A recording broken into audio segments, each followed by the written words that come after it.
بسم اللہ الرحمن الرحیم۔ منو یزداں، علامہ غلام احمد پرویز صاحب کی تصنیف۔ باب نمبر 20، ملکوت۔ خدا کے جس قبضہ و اختیار اور غلبہ و اقتدار کا سابقہ عنوانات میں ذکر ہوا ہے، اسے ملک کے لفظ سے بھی تعبیر کیا گیا ہے۔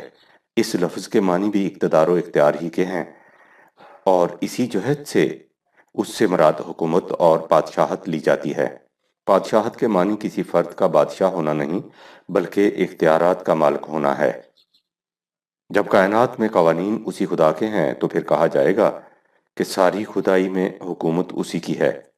ان اللہ لہ ملک السماوات والارض یحیی و یمیت وما لکم من دون اللہ من ولی ولا نصیر۔ سورہ نمبر 9 آیت نمبر 116۔ بلا شبہ زمین و آسمان کی ساری بادشاہت اللہ ہی کے لیے ہے۔ وہی جلاتا ہے، وہی مارتا ہے، اس کے سوا تمہارا کوئی کارساز و رفیق نہیں۔ مختلف مقامات پر اس کا اعادہ کیا گیا ہے تاکہ یہ حقیقت ثابتہ واضح طور پر ذہن نشین ہو جائے۔ ملاحظہ ہو سورہ نمبر 2 آیات 1 تا 7، سورہ 7 آیات 158، سورہ 57 آیت نمبر 2۔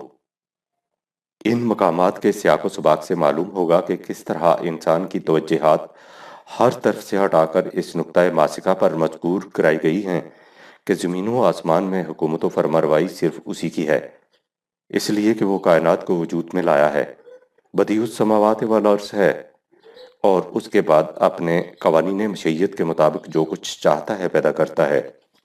اس لیے تمام مخلوق پر اسی کی حکومت ہے، اس میں اس کے قوانین کار فرما ہیں۔ وَلِلَّهِ مُلْكُ السَّمَاوَاتِ وَالْأَرْضِ وَمَا بَيْنَهُمَا يَخْلُقُ مَا يَشَاءُ وَاللَّهُ عَلَىٰ كُلِّ شَيْءٍ قدیر۔ سورہ 5 آیت نمبر 17، سورہ 42 آیت نمبر 49۔ آسمان اور زمین اور جو کچھ ان کے اندر ہے، سب کی بادشاہی اللہ ہی کے لیے ہے۔ وہ جو کچھ چاہتا ہے پیدا کرتا ہے، اور وہ ہر چیز پر قدرت رکھنے والا ہے۔ کارگہ عالم پر حکومت، اس کا اقتدار و اختیار کائنات کی تخلیق تک ہی محدود نہیں، اس کے بعد یہ تمام کارگاہ عالم اسی کے حکم سے چل رہا ہے۔ مظاہر فطرت کی ایک ایک شے پر اس کا تصرف ہے، اور کوئی چیز اس کے قانون سے سرتابی نہیں کر سکتی۔ اسی کا نام صحیح حکومت و بادشاہت ہے۔ الم تری ان اللہ یسبح لہ من فی السماوات والارض ان فی ذلک لعبرۃ لاولی الابصار۔ سورہ نمبر 24 آیت نمبر 41 تا 44۔ کیا تجھے معلوم نہیں کہ زمین و آسمان میں جو کچھ ہے سب خدا کے مقرر کردہ پروگرام کی تکمیل میں سرگرم عمل ہے؟ بالخصوص پرندے جو پر پھیلائے اڑتے پھرتے ہیں، ہر ایک کو اپنی صلاۃ اور تسبیح کا علم ہے، اور اللہ کو ان کے افعال کا پورا علم ہے، اور آسمان و زمین میں اللہ ہی کی حکومت ہے، اور اسی کی طرف سب کا قدم اٹھتا ہے۔ کیا تجھے معلوم نہیں کہ اللہ ایک اطراف کے بادل کو دوسری طرف کے بادل کی طرف چلاتا ہے، پھر ان کو باہم ملا دیتا ہے، پھر ان کو تہ بتہ کرتا ہے، پھر تو بارش کو دیکھتا ہے، گویا وہ اس بادل کے اندر سے نکلتی ہے، اور اس بادل کے بڑے بڑے حصوں سے وہ اولے برساتا ہے، اور انہیں اپنے قانون مشیت کے مطابق جہاں چاہتا ہے گراتا ہے، اور جہاں چاہتا ہے ہٹا دیتا ہے۔ اور بجلی کی چمک کا یہ عالم ہے کہ معلوم ہوتا ہے گویا اس نے ابھی بینائی اچکلی۔ اللہ تعالیٰ دن اور رات کو عدلتا بدلتا رہتا ہے۔ ان مظاہر فطرت میں اہل دانش کے لیے بصائر و عبر کے خزانے ہیں۔ مظاہر فطرت کا یہی محیر العقول نظم و نسق تھا جس کے مشاہدہ کے بعد حضرت ابراہیم علیہ السلام اس نتیجہ پر پہنچے کہ اس عظیم شان نظام عالم کو چلانے والی ہستی یقیناً ایسی ہے جو کسی کے تابع فرمان نہیں، اور تمام کائنات اسی کے زیر حکومت ہے۔ وَكَذَلِكَ نُرِيَ إِبْرَاهِيمَ مَلَكُوتَ السَّمَاوَاتِ وَالْأَرْضِ وَلِيَكُونَ مِنَ الْمُوقِنِينَ۔ سورہ نمبر 6 آیت نمبر 75۔ اور اس طرح ہم نے ابراہیم کو زمین و آسمان کی بادشاہت کے جلوے دکھائے تاکہ وہ یقین رکھنے والوں میں سے ہو جائے۔ حکومت کائنات میں کسی اور کا حصہ نہیں، ایسی حکومت جس میں اس کا کوئی شریک و سہیم نہیں۔ الذی لہ ملک السماوات والارض ولم یتخذ ولدا ولم یکن لہ شریک فی الملک وخلق کل شیء فقدرہ تقدیرا۔ سورہ نمبر 25 آیت 2۔ ایسی ذات جس کو آسمان و زمین کی حکومت حاصل ہے، اس نے کسی کو اپنی اولاد قرار نہیں دیا اور نہ اس کی حکومت و مملکت میں کوئی اس کا شریک ہے۔ اس نے تمام اشیاء کو پیدا کیا اور پھر ہر شے کا الگ الگ اندازہ رکھا۔ سورہ بنی اسرائیل میں ہے وَقُلِ الْحَمْدُ لِلَّهِ الَّذِي لَمْ يَتَّخِذْ وَلَدًا وَلَمْ يَكُنْ لَهُ شَرِيكٌ فِي الْمُلْكِ وَلَمْ يَكُنْ لَهُ وَلِيٌّ مِّنَ الذُّلِّ وَكَبِّرْهُ تَكْبِيرًا۔ سورہ نمبر 17 آیت نمبر 111۔ اور کہہ کہ ساری ستائش اللہ کے لیے ہے، جو نہ تو اولاد رکھتا ہے، نہ اس کی حکومت میں کوئی اس کا شریک ہے، اور نہ کوئی ایسا ہے کہ اس کی درماندگی کی وجہ سے اس کا مددگار ہو۔ وہ ان تمام باتوں سے بے نیاز ہے۔ تو اس کی کبریائی کو دنیا میں قائم کر جیسا کہ اس کے قائم کرنے کا حق ہے، اس لیے کہ جس طرح کائنات کی کوئی شے اس کی قدرت سے باہر نہیں، ایسے ہی کوئی ذرہ اس کے احاطۂ علم سے بھی باہر نہیں۔ ہر شے اس کی نگاہوں کے سامنے ہے، ہر چیز اس کی نگرانی میں ہے۔ لَہُ مُلْکُ السَّمَاوَاتِ وَالْأَرْضِ وَاللَّهُ عَلَىٰ كُلِّ شَيْءٍ شَهِيدٌ۔ سورہ 85 آیت نمبر 9۔ ارض و سما کی سلطنت اسی کی ہے اور اللہ ہر چیز کا نگران ہے، لہٰذا کسی اور کو اس کی حکومت اور فرما روائی میں دخیل سمجھنا جہالت ہے، کیونکہ شریک و دخیل وہ ہو سکتا ہے جسے بجائے خواہش کوئی قدرت و اختیار حاصل ہو، لیکن جب حقیقت یہ ہے کہ کائنات کی کسی شے کو کوئی طاقت بالذات حاصل نہیں، سب خدائی عطا فرمودہ ہے، تو اس کی خدائی اور بادشاہت میں کون سی چیز اس کی شریک و سہیم ہوگی؟ چنانچہ فرمایا ام اتخذوا من دون اللہ شفعاء قل اولو كانوا لا یملکون شیئا ولا یعقلون قل اللہ الشفاعۃ جمیعا لہ ملک السماوات والارض ثم الیہ ترجعون۔ سورہ نمبر 39 آیت نمبر 43-44۔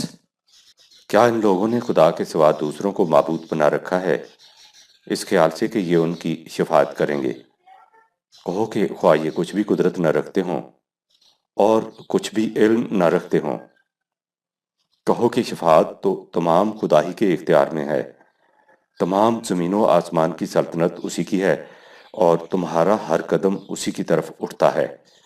دوسری جگہ ہے وَتَبَارَكَ الَّذِي لَهُ مُلْكُ السَّمَاوَاتِ وَالْأَرْضِ وَمَا بَيْنَهُمَا وَعِندَهُ عِلْمُ السَّاعَةِ وَإِلَيْهِ تُرْجَعُونَ وَلَا يَمْلِكُ الَّذِينَ يَدْعُونَ مِن دُونِهِ الشَّفَاعَةَ إِلَّا مَنْ شَهِدَ بِالْحَقِّ وَهُمْ يَعْلَمُونَ۔ سورہ نمبر 43 آیت نمبر 85-86۔ اور وہ ذات بڑی بابرکت ہے جس کے لیے زمین اور آسمان اور جو کچھ ان کے درمیان ہے سب کی بادشاہت ثابت ہے، اور آنے والے انقلاب کا علم اسی کو ہے، اور تمہارا ہر قدم اسی کی طرف اٹھ رہا ہے، اور خدا کے سوا جن معبودوں کو یہ لوگ پکارتے ہیں انہیں شفاعت کا کوئی اختیار حاصل نہیں، ہاں جن لوگوں نے حق کے ساتھ شہادت دی تھی اور وہ علم رکھتے تھے۔ لوگ اس مالک الملک کے علاوہ جنہیں معبود قرار دیتے ہیں انہیں اس وسیع و عریض کائنات میں ذرہ برابر بھی اختیار نہیں ہے۔ ذالکم اللہ ربکم لہ الملک والذین تدعون من دونہ ما یملکون من قطمیر۔ سورہ نمبر 25 آیت نمبر 13۔ یہ ہے اللہ تمہارا پروردگار، اسی کی تمام سلطنت ہے، اس کے سوا جن کو تم پکارتے ہو وہ تو کھجور کی گٹلی کے چھلکے کے برابر بھی اختیار نہیں رکھتے۔ حیات اخروی میں حکومت الہی۔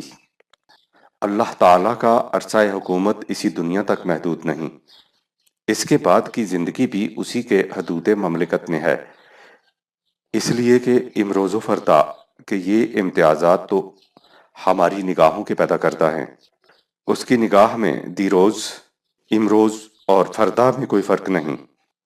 جیسے وہ فرش سے عرش تک بلا تعین حدود مکان سپیس واحد حکمران ہے، ویسے ہی وہ از ازل تا ابد بلا قیود زمان ٹائم مالک الملک ہے، اس لیے اگر آج حکومت اس کی ہے تو کل بھی اسی کی ہوگی۔ پوچھا کہ لمن الملک اليوم، سورہ 40 آیت 16، اس دن کس کی حکومت ہوگی؟ فرمایا کہ وَلَهُ الْمُلْكُ يَوْمَ يُنفَخُ فِي الصُّورِ، سورہ 6 آیت نمبر 73۔ جس دن سور پھونک دیا جائے گا اس دن بھی حکومت اسی کی ہوگی۔ سورہ حج میں ہے الملک یومئذ للہ، اس دن بادشاہت اللہ کی ہوگی۔ وَلِلَّهِ مُلْكُ السَّمَاوَاتِ وَالْأَرْضِ وَيَوْمَ تَقُومُ السَّاعَةُ يَوْمَئِذٍ يَخْسَرُ الْمُبْطِلُونَ، سورہ نمبر 45 آیت نمبر 27۔ اور زمین و آسمان میں اللہ ہی کی سلطنت ہے، اور جس روز قیامت ہوگی جب بھی اسی کی حکومت ہوگی، وہ دن جب اہل باطل نقصان میں رہیں گے۔ اس لیے عذاب و مغفرت کے فیصلے اسی احکم الحاکمین کے قوانین مشیت کے ماتحت ہوں گے۔ علم تعلم ان اللہ لہ ملک السماوات والارض یعذب من یشاء و یغفر من یشاء واللہ علی کل شیء قدیر، سورہ نمبر 5 آیت نمبر 40۔ کیا تجھے معلوم نہیں کہ ارض و سما کی بادشاہت اللہ ہی کے لیے ہے؟ عذاب و مغفرت کے فیصلے اسی کے قانون مشیت کے مطابق ہوتے ہیں، اور وہ تمام چیزوں پر قادر ہے۔ ملکوت ارضی و سماوی، تصریحات بالا سے ظاہر ہے کہ کائنات میں بادشاہی خدا کے لیے ہے، زمام حکومت اسی کے ہاتھ میں ہے۔ پوچھا کہ من بیدہ ملکوت کل شیء، سورہ 23 آیت نمبر 88، وہ کون ہے جس کے ہاتھ میں تمام اشیاء کی بادشاہت ہے؟ فرمایا فسبحان الذی بیدہ ملکوت کل شیء والیہ ترجعون، سورہ 26 آیت 73۔ بلند ہے وہ ذات جس کے ہاتھ میں تمام اشیاء کی حکومت ہے اور تمہارا ہر قدم اس کی طرف اٹھ رہا ہے، نیز، سورہ 67 آیت نمبر 1۔ اس لیے ذات باری تعالیٰ کے اسماء الحسنہ میں ایک صفت ملک القدوس بھی ہے، شاہنشاہ حقیقی، تمام نقائص سے پاکیزہ، تمام کمزوریوں سے بلند و بالا تر۔ فتعالی اللہ الملک الحق لا الہ الا هو رب العرش الکریم، سورہ نمبر 23 آیت نمبر 116۔ وہ بادشاہ حقیقی بلند و بالا تر، اس کے سوا کوئی الہ نہیں، صاحب عرش کریم، سورہ نمبر 20 آیت نمبر 114۔ خارجی کائنات میں خدا کی حکومت براہ راست جاری و ساری ہے، لیکن انسانوں کی دنیا میں نظم و نسق انسانوں کے ہاتھوں سے ہوتا ہے، اسے حکومت اور اختیار کہا جاتا ہے۔ اور حکومت اور اختیار کے ملنے اور چھننے کے لیے خدا نے قوانین مقرر کر دیے ہیں۔ اس سے ظاہر ہے کہ جب یہ کچھ ملتا اور چھنتا اس کے قوانین کے مطابق ہے تو یہ کہنا بالکل درست ہے کہ مالک الملک تو وہی ہے، البتہ وہ اپنے قانون مشیت کے مطابق انسانی دنیا کا نظم و نسق ان لوگوں کو دے دیتا ہے جن میں اس کی صلاحیت ہوتی ہے، اور جب ان میں اس کی صلاحیت نہیں رہتی تو اسے ان سے چھین لیتا ہے۔ مالک الملک توتی الملک من تشاء و تنزع الملک ممن تشاء، سورہ نمبر 3 آیت نمبر 25۔ سلطنت کا مالک حقیقی تو، جسے چاہے اپنے قانون مشیت کے مطابق بادشاہت عطا فرما دے اور جس سے چاہے اس قانون کے مطابق حکومت چھین لے، اس لیے کہ سب کچھ اسی کی ملکیت ہے۔ لاہو ما فی السماوات و ما فی الارض، سورہ 22 آیت نمبر 64۔ ارض و سماوات میں جو کچھ ہے سب اسی کی ملکیت ہے، اور جب ملکیت اس کی ہے تو بادشاہ حقیقی بھی وہی ہے۔ یسبح للہ ما فی السماوات و ما فی الارض لہ الملک و لہ الحمد وہو علی کل شیء قدیر، سورہ 64 آیت نمبر 1۔ زمین و آسمان میں جو کچھ ہے سب اس کے پروگرام کی تکمیل میں سرگرداں ہے، بادشاہت بھی اسی کی ہے اور سب ستائشیں بھی اسی کی ہیں، اور وہ ہر چیز پر قادر ہے۔ شان کبریائی، تمام کائنات میں حکومت اس کی ہے تو پھر اس سے بڑا کون ہو سکتا ہے؟ لہٰذا کائنات میں کبریائی بھی اسی کی ہے۔ وَلَهُ الْكِبْرِيَاءُ فِي السَّمَاوَاتِ وَالْأَرْضِ، سورہ 45 آیت نمبر 37۔ یہ ہے وہ خدا جس کی عبودیت کی طرف قرآن کریم دعوت دیتا ہے۔ ذَلِكُمُ اللَّهُ رَبُّكُمْ لَهُ الْمُلْكُ، سورہ 35 آیت نمبر 13۔ اس عنوان کو اللہ تعالیٰ کی عام قدرت تو بادشاہت تک محدود رکھا گیا ہے۔ اس کی حکومت اس دنیا میں کس طرح قائم ہوتی ہے، یہ الگ بحث ہے جو اپنے مقام پر آئے گی۔ مکمل ذات کی بنیادی خصوصیت صاحب اختیار و ارادہ ہونا ہے، لہٰذا انسانی ذات بھی جس قدر نشو و نما یافتہ ہوگی اسی قدر اس کے اختیارات کی وسعتیں ہوں گی۔ حقیقت یہ ہے کہ یہ دیکھنے کے لیے کہ ایک ذات کس حد تک نشو و نما یافتہ ہے، دیکھنا یہ چاہیے کہ وہ کس قدر صاحب اختیار و ارادہ ہے، وہ کس حد تک اپنے فیصلے آپ کرتی ہے۔ اگر کوئی انسان اپنے لیے اپنے فیصلے نہیں کرتا بلکہ دوسروں کے فیصلوں کے پیچھے چلتا ہے، خواہ تقلیداً یا استبداداً، تو سمجھ لیجئے کہ اس کی ذات کی نشو و نما نہیں ہو رہی۔ پابندی صرف قوانین الہیہ کی ہو سکتی ہے، اور وہ بھی بطیب خاطر۔ ان قوانین کے حدود کے اندر انسان کو پورا پورا صاحب اختیار و ارادہ ہونا چاہیے۔ یہی ایک نشو و نما یافتہ ذات کی پہچان ہے۔